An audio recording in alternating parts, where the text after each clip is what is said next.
বোন, তোমার কষ্ট আমি অনুধাবন করতেছি।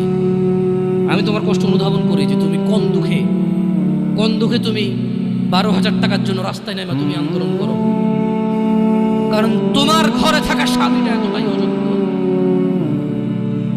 তোমার ঘরে থাকা ভাইটা এতটাই বেখেয়ালি, এতটাই উদাসীন যে তোমার 4,000 টাকা পুরো মাসে তোমার পিছনে খরচ হবে না, সেটা তোমার ভরণ পোষণ নিতে পারে না।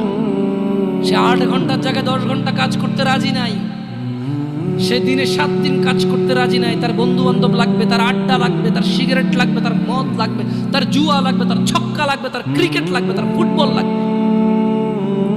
এই সবের পিছনে যতটুকু সময় ব্যয় করে যে কোনো একটা কিছু বাদ দিলে, যারা সিগারেট ধূম পায় তারা শুধু সিগারেটের টাকা দিয়ে বোন চালায়। এমন বহু যুবক, এমন বহু পুরুষ আছে যারা সিগারেট খায় মাসে 3,000 4,000 টাকার, তাদের বোনরা গার্মেন্টসে কাজ করে। যদি বলে যাবে সিগারেটটা খাওয়া বাদ দিয়ে দিচ্ছে,